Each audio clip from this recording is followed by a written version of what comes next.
It looks pretty horrible, actually. Yeah. Hopefully, they're well insured.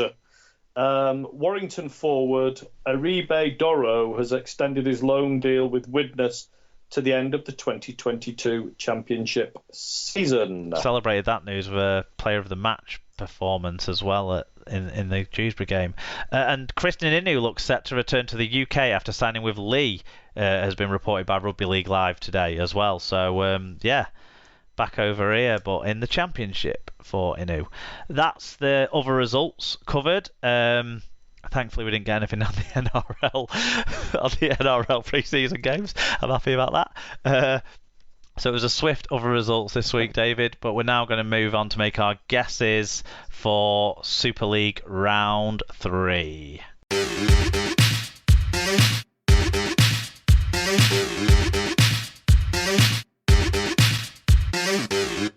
Time for our guesses for Round 3 of Super League. And it starts, as it normally does, David, on a Thursday night. There's actually 2 Thursday nights games this week. But the Sky game, 8 p.m. kickoff, is Leeds versus Catalans. I'll give you first pick on this one. Okay. I mean, I think we've talked already about the difficulties Catalan face in the forwards with some suspensions and injury. I think Leeds need to win this game more than Catalan, and I think it's going to be a cracking game, but I'm going to go with Leeds by 4. Yeah, I'm going to go Leeds by 6. So I guess we're on a similar sort of wavelength, aren't we, with this one? Yeah. Dwyer's back in for Leeds. I think that'll really help them. There's quite a few guys still out. Obviously, Myler's out. Newman looks like he's still out. Fuzzatua looks like he's still out. But Still out. Catalans have got too many props missing. Yeah, just not enough punch up front. And I think Leeds' pack looks, even with Bentley suspended, that Leeds' pack looks better this year, I think. So I'd fancy them. I'd fancy them to just squeak it. Yeah. Let's Wigan versus Huddersfield. That's on Thursday night as well, 8 p.m. kickoff. It looks like Will Price might be back in the reckoning for Huddersfield. Possibly they might look to play him in the halves in place of Theo Farge, maybe. Not sure about that. But that's the main sort of team news from their point of view. Still no Cogger. He's still not fit for selection. So it looks like it probably will be either Lola here stepping up into the halves and Smith and Price coming in at fullback, or Price and Russell making a young halfback pairing for Huddersfield. I think Levi's a big miss as well as Farge, whereas for Wigan it's unchanged, and I'm not sure that I expect Wigan to make any changes really. I think they'll Why would you? Yeah, they've got a reserves game, I think, on the first game of the reserve season on Saturday, I think. So the guys that haven't had a go so far will probably get a go in that game, and Wigan will stick to it. I go Wigan by 10. And I've got Wigan by 10 too. Ah, there you go. Sometimes we can be on the same page. Friday night Sky. Same side. Yeah, definitely not. Friday Sky game, 8 p.m. kickoff for Hull KR versus Castleford. We don't have, obviously, we're a bit far out for the teams on this one. Richardson, we know, will be out for a while for Cass. Hull KR. Hopefully Matty Staunton gets out of that traffic. I hope he won't have as far to travel for this one, will he? No. Well, actually, he will. He'll have further because he was only travelling from Keighley to not get to Huddersfield. Yeah. I think the Robins in this game. That's where I'm going with this game, just because I have been distinctly unimpressed by Castleford. Now, if Radford rang the changes and brought in a pacier rather than a heavier side, then I'd maybe sway a different way. But as it stands, I'm going to go Hull KR. Hull KR by 8. I've got Hull KR by 8. Oh gosh, this is boring, isn't it?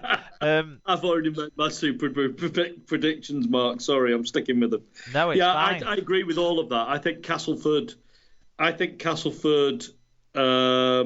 just don't look right at the moment. They might get it right during the season, but it doesn't look right yet. I don't think Hull KR have looked great, but I think on the home pitch and that little bit of desperation, I think they'll get home, and that's why I've gone with them by 2 scores. Yeah. Also Friday 8 p.m. kickoff, St Helens versus Wakefield. How many have you got Saints winning by? 20. Oh, I've got you winning by 24. Well, there you go. There you go. Right, this next one, I'm not sure.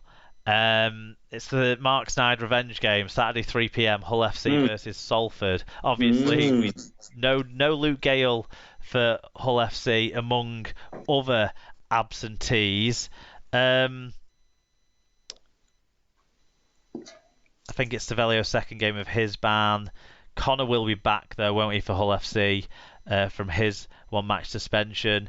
That makes a big difference. I don't think there'll be any people like Taylor won't be back fit yet. Willie Bowden won't be back fit yet. So there's still a few, they're still going to be patching together an element of their pack.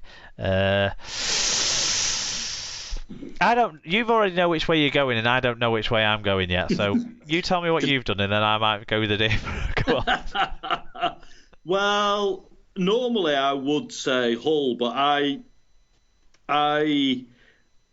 going to go with the team that look on form at the moment, and Salford look on form.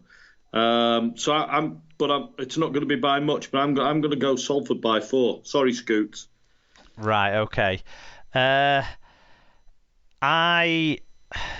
I would have gone Salford before we started going through some of the players and stuff, because I do think Salford are in good nick, but there is, as much as Hull FC have got some players missing in their pack, there is a question mark over Salford's pack as well. I think Sau and Satai should be enough power for Hull FC, and I do think Connor being back will make a huge element of difference. Connor being back will make a difference, yeah.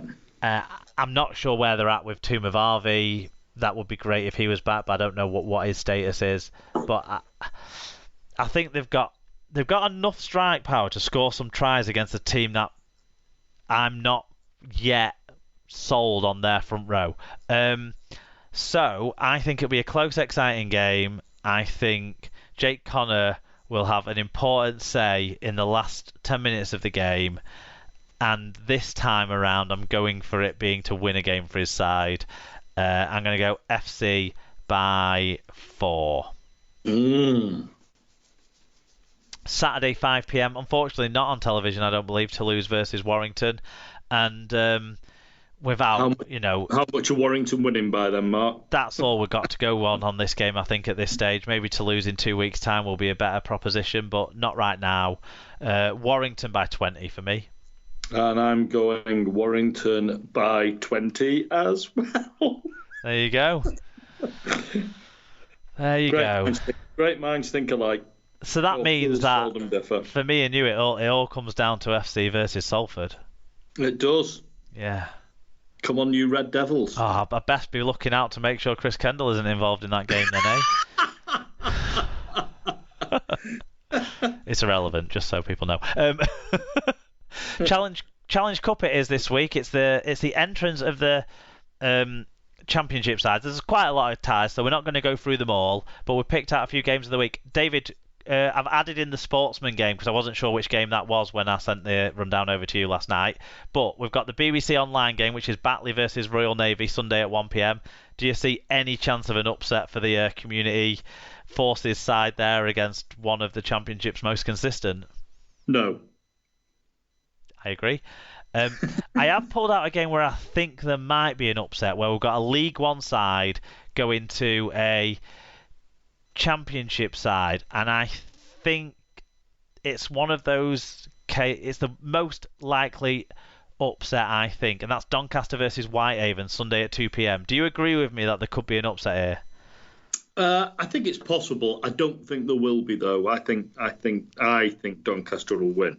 Okie dokes. And then we've got the Sportsman game, which is Sunday 3 p.m. kickoff. That's York versus Newcastle, so you'll be able to watch that on the Sportsman's Rugby League YouTube channel. This is I think two teams that have started fairly evenly matched. They've played already, haven't they, in the Championship? And York edged that one, but I think Newcastle have got a few more bodies, a few more of their frontline players back in now, a couple of weeks down the line. So I think this could be interesting. I don't know which way this one's going. I'll say this is a coin flip, and I don't know. No, I mean, I don't know either, but I want Newcastle to win because I've got family up in that part of the area, and I love the city, and I want to see the city do well. So I'd like Newcastle to win this one, but who knows?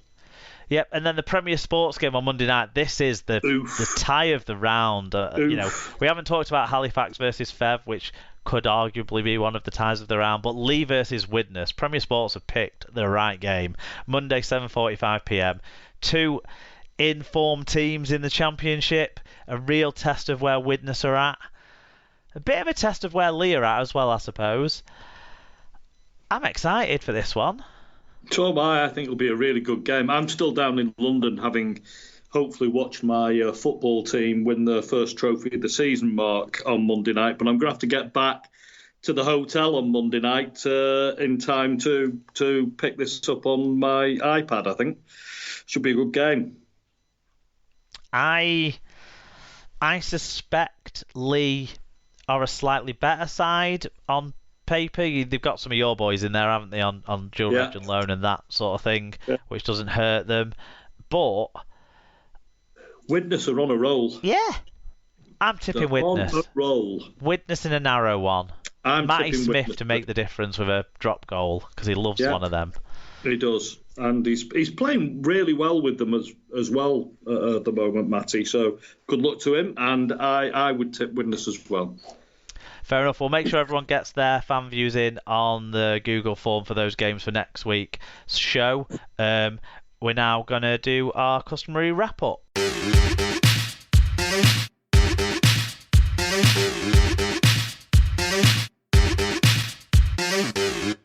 We'll start the wrap-up as normal with the SLP quiz.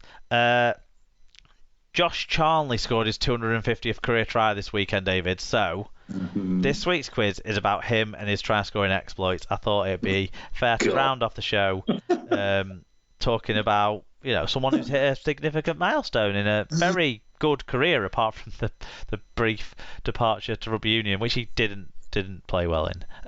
Didn't settle well in anyway. So I've got 3 questions for you. See how well you get on. I'm pretty sure I'm going to get all of them wrong, Mark, but go on. Well, if you've paid attention to me to a couple of tweets I did on the SLP account over the weekend, the last question you might get. But the first one is, the most Josh Charnley has scored against any one side is 23 times against 2 different sides. One is a team he has played and scored against so far this season, so that's one of 2. And the other is a former Super League team. Can you name both these 2 sides? So it's going to be against...